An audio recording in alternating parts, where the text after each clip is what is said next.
Hey everyone, Neen here from the Hyperactive Bookworm, trying desperately to do another In the Car book review. So this car alarm, I don't know if you guys can hear it, but it's driving me batshit crazy. It has been going off for about 5 minutes, at least, ever since I got here. And it stops for like a minute, and then it goes off again. So hopefully it's not too annoying for you all and we can get through this review. All right, so I've just finished listening to She Who Became the Sun. It is by Shelley Parker Chan. It is exquisite, and the narration is done by Natalie Naudus, who is a goddess of a narrator. I truly believe she is underappreciated. She is just such a master of voice and capturing the emotions and the beauty of this book. So this book is, I've seen people discussing it in relation to Mulan, and yeah, absolutely, I can see the similarities with that. I mean, so this book is it's a Sapphic speculative fiction. It is set in a fantasy alternate China. It is during like 1300s. It is war-stricken. It is dark and gritty and gruesome, not just in what happens, but in the natures of humans. So definitely not a Disney-fied version of Mulan, but yeah, absolutely. So the start is very Mulan-ish, in the sense that a girl who is never named takes on the persona of, this time it's her brother, takes on the persona of her brother and basically decides she refuses to roll over and accept her fate of nothingness. So she will take her brother's fate of greatness, which he's failed at, and she's going to run with it. And at the start, I mean, I'm 100% with her. She has to do it to survive. She needs to survive.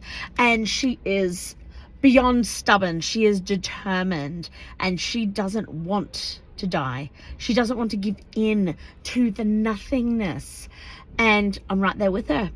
And all these things happen. And you meet these other characters. And they come into her life. And it's amazing. And then just these little steps, and I found this book just absolutely intriguing into the examination of humans' decisions and what our desires can lead us to, and that we need more than to just pretty much accept our fate, I guess.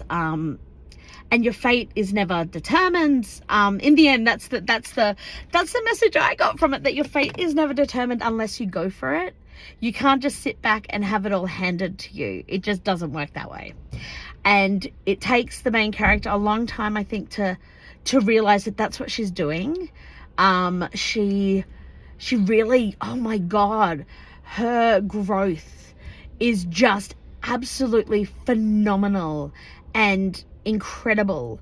I still kind of love her. Even when I sort of hate her, I still kind of love her, just with what she's gone through. But people in her life, you know, they don't know what she's gone through, and she becomes very introspective. Actually, she's always introspective, and I kind of love, I absolutely love that about her. I love the choices she makes and her own belief in herself, that she is claiming this greatness. Like, even when she has to rely on other people, she believes so much in her own the fate that she's grabbed, basically. And then something happens and she finally realizes what she wants. It's no longer just for survival. It's no longer just to grab that fate that was promised to her brother. It's her own now. And there was only one time that I was like, oh, could you not realize what you're doing? Because you're never there long enough to really settle on it. The only thing that I did struggle with a little bit was the heaviness of like battle plans and things like that, only because that's so not how my brain works. I think having Natalie Naudus as the narrator definitely helped with not getting bogged down with that, because God, she's amazing and I love it. So I really enjoyed this book. Like I said, the only thing that I struggled with was the battle plan strategy sort of thing. I did struggle a little with the names, only because I'm not used to them, different culture, but I found it absolutely wonderful to kind of get an insight into different cultures and different ways, and it's just phenomenal. I am so amazed by the author's writing. I'll definitely be reading more. I do know that this is part 1 or book 1. I don't know if it's a series or a duology. I really need to look that up, but I cannot wait to see what happens here on. It's an absolutely incredible book and I highly recommend it. And that was a really long book review, so thanks y'all if you stuck out all the way to the end with me. The beeping is actually finally gone, which has definitely helped me actually be able to think a little clearly.